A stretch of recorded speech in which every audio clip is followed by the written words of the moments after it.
혹시 스위스에 가시면 식당을 가시거나 초대를 받아서 가시면 꼭 기억하셔야 할 한 가지를 알려드리죠. 식탁에 테이블을 이제 초대를 받았어요. 음식을 다 먹었잖아요. 그래서 음식이 맛이 있을 것도 같고 없을 것도 같고 뭐 그저 그럴 수도 있고요. 음식을 다 잡수셨으면 만약에 그 음식이 정말 맛있었다 싶으면요, 포크하고 그다음에 숟가락이나 나이프의 그 머리 쪽을 4시 방향에다 이렇게 두세요. 4시 방향. 그 말은 맛있었다, 음식 좋았다, 그런 뜻이에요. 6시 방향에다가 이렇게 똑바로 세워놓으면 그냥 있었어, 그저 그래 뭐 괜찮았어, 뭐 그냥 그 정도.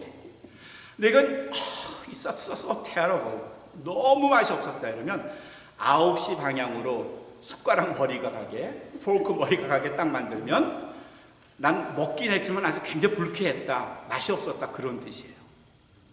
이렇게 말씀드리는 이유는 우리는 포크 숟가락을 그냥 옆에다 놓지만 혹시 잘못해서 9시 방향으로 놓으면 그 나를 초대해 준 손님에 대해서 상당히 불쾌하다는 내 감정을 드러내는 거니까 조심하시라는 말씀이에요.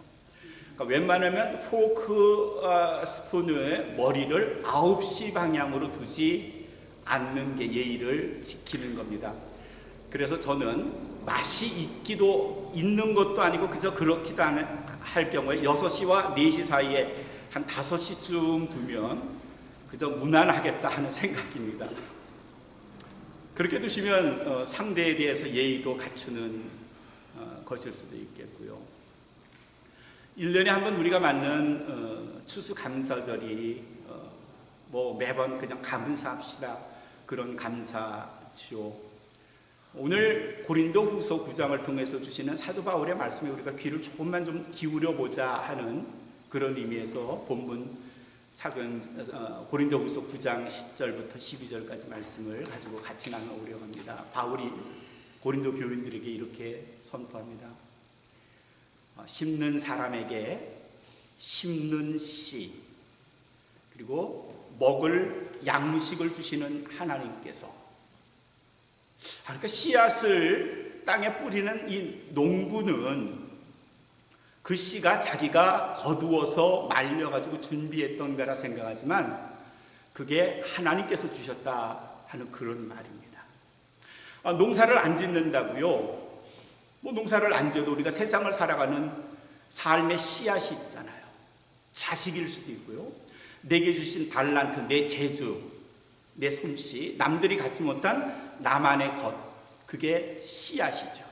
심는 사람에게 심을 씨앗과 그리고 뿐만 아니라 먹을 양식을 주신 하나님께서 여러분에게도 우리 향희 집사님에게도 장문사님에게도 씨를 마련해 주십니다. 씨를 마련해 주십니다. 고린도 교인들을 향해서 농부에게만 허락하시는 게 아니라 여러분들에게도, 우리 권사님에게도, 우리 집사님에게도, 여러분에게도 삶을 살아갈 만한 씨를 마련해 주십니다. 그러니 걱정하지 마세요. 삶을 걱정하지 마시고 인생을 걱정하지 마세요. 두 번째, 마련해 주실 뿐만 아니라 그것을 여러 갑절로 늘려주신대요. 예수님이 30배, 60배, 100배로 늘어난다 예수님 말씀하셨는데 그 말을 사도 바울이 그대로 반복하고 있는 겁니다. 내가 삶의 여러 갑절의 은혜를 누리나? 이거 생각하시려면 우리 이민자, 여러분 저 하나 다 이민자잖아요. 근데 쉽게 판단할 수 있어요. 장모사님 미국에 오실 때 재산 얼마나 가져오셨어요? 집 팔아가지고 다 가졌어요. 나눠주시지도 않고 다 가지셨군요. 우리가 태어날 때 뭘 가지고 태어났나요? 삶의 씨앗을 하나님께서 우리에게 마련해 주실 뿐만 아니라 그것을 여러 곱절로 하나님께서 우리에게 증폭시켜서 우리의 삶을 풍요롭게 하신대요.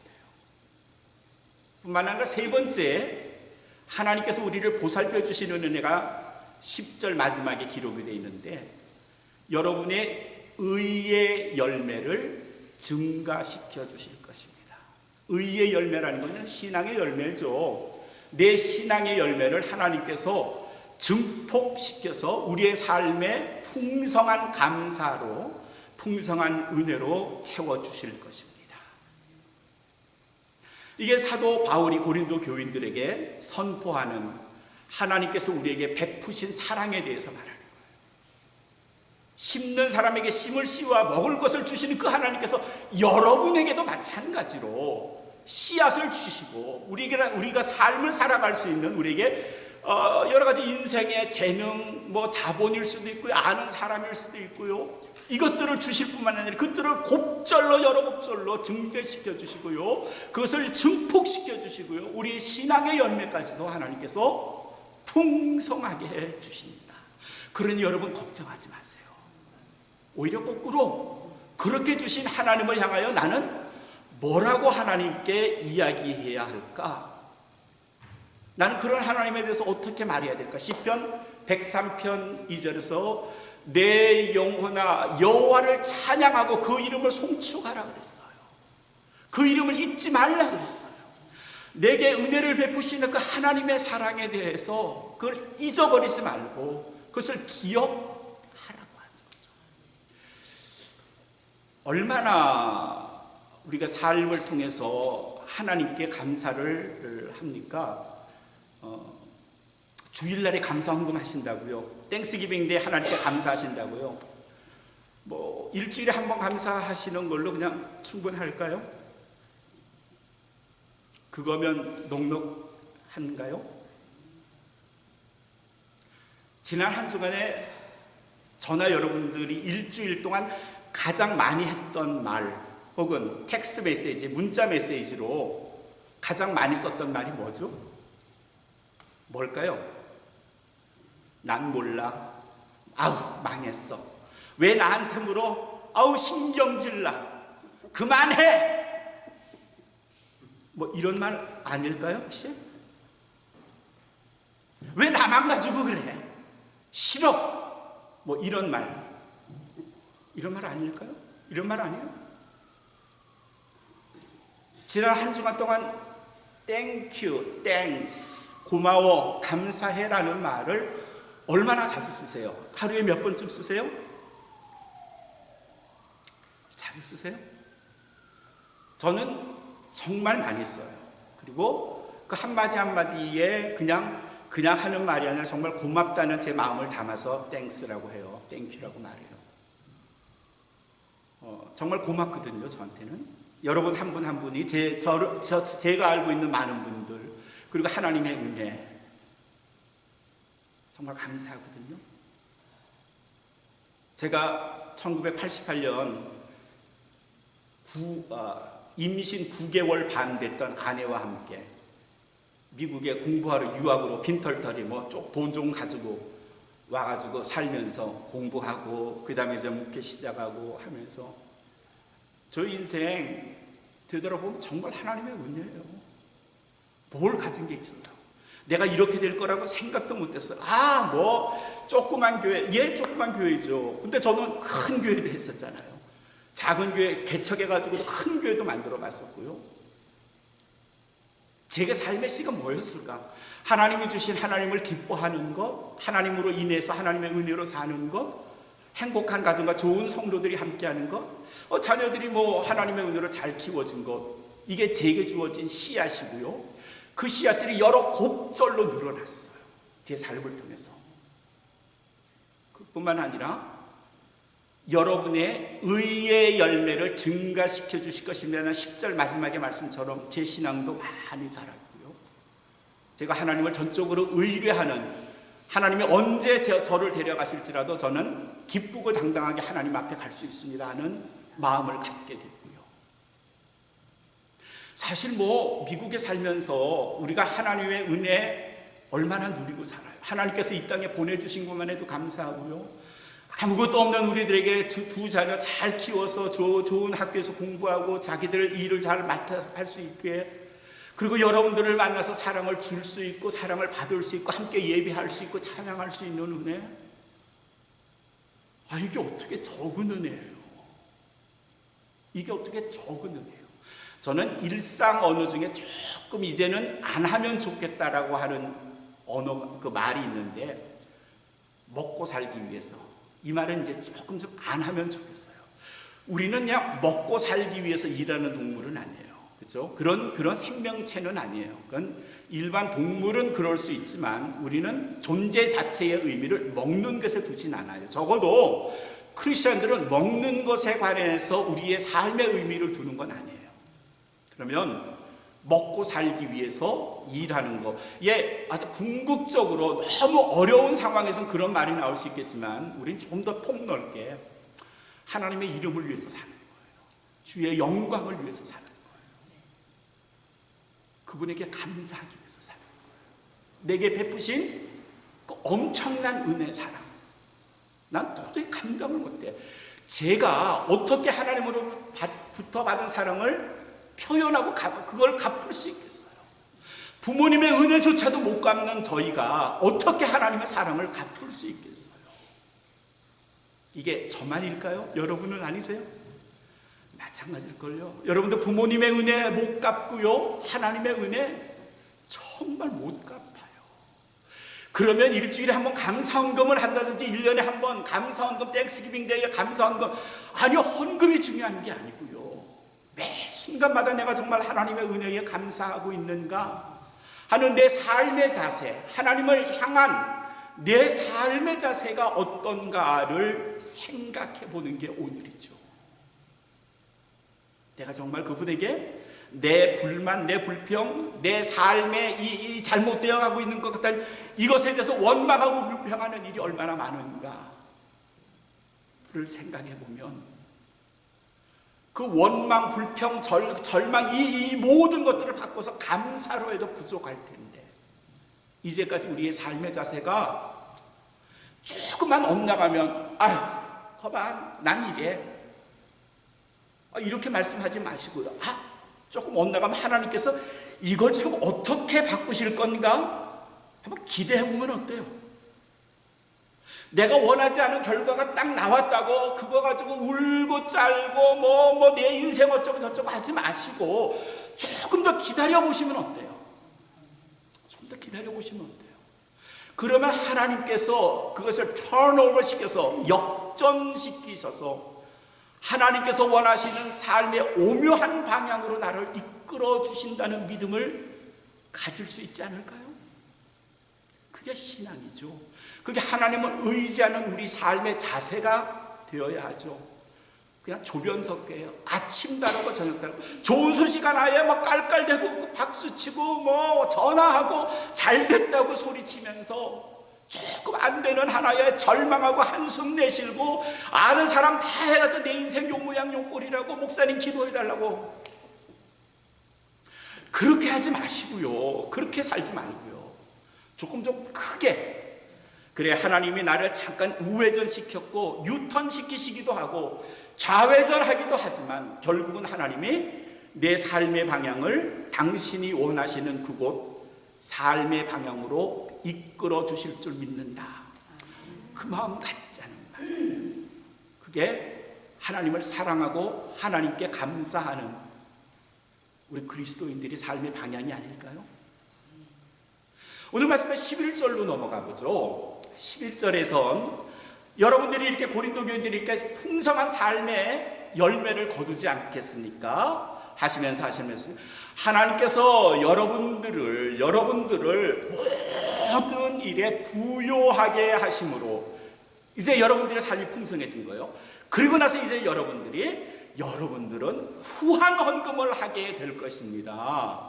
여기 헌금 얘기가 나왔네. 이건 좀 부담스러워요, 그렇죠? 우리 모두는 헌금하면 아주 부담스러워요. 근데 이 상황에서의 헌금은 어떤 헌금인가 하면, 당시 초대교회의 총사령부였던 예루살렘 교회가 굉장히 어려워졌어요.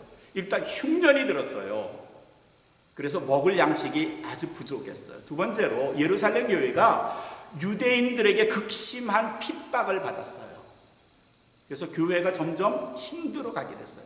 경제적으로 교인들이 아주 궁핍하게 됐어요. 이 소식을 들은 사도 바울이 가는 곳마다 우리가 조금씩 힘을 내서 헌금을 해서 그것으로 예루살렘 교회를 도와줍시다.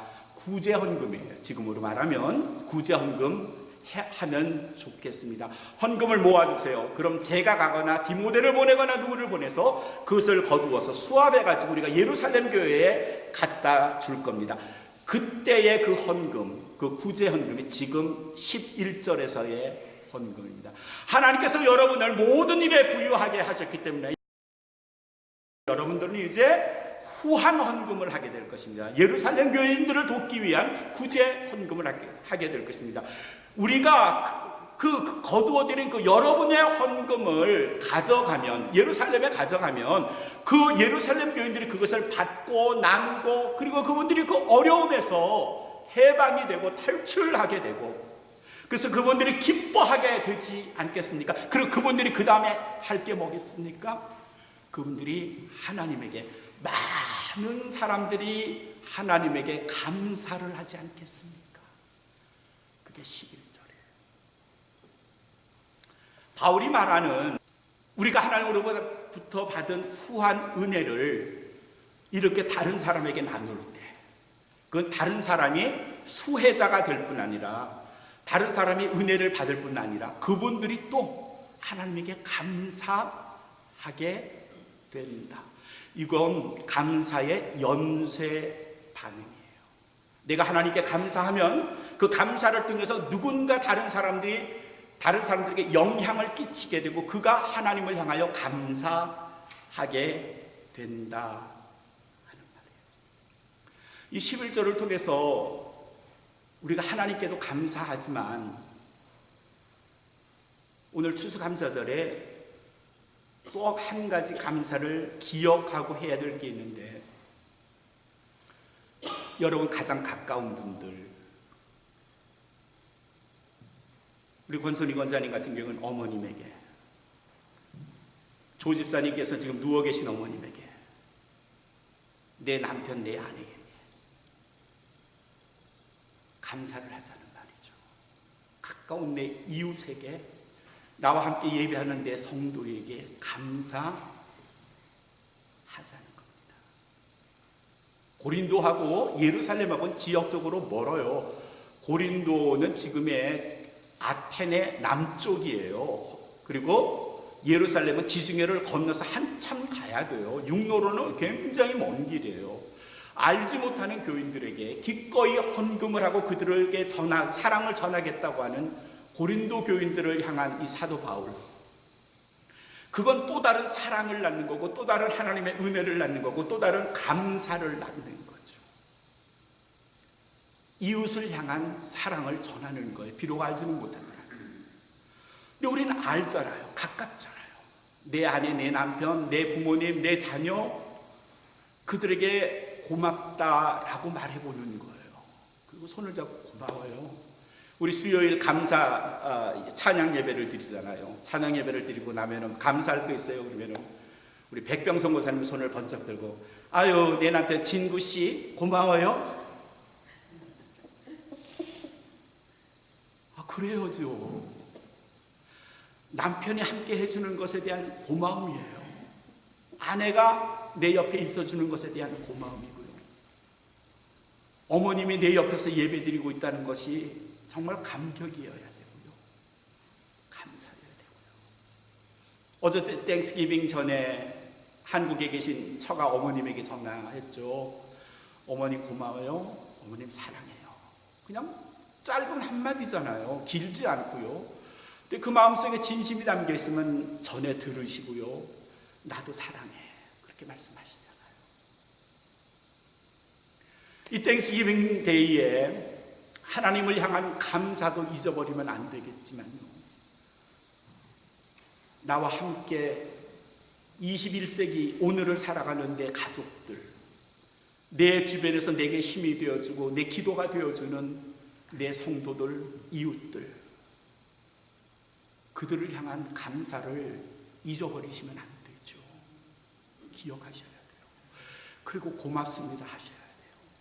예배가 끝나고 집에 돌아가시면요, 잊어졌던 그분에게 고맙다고 말씀하세요.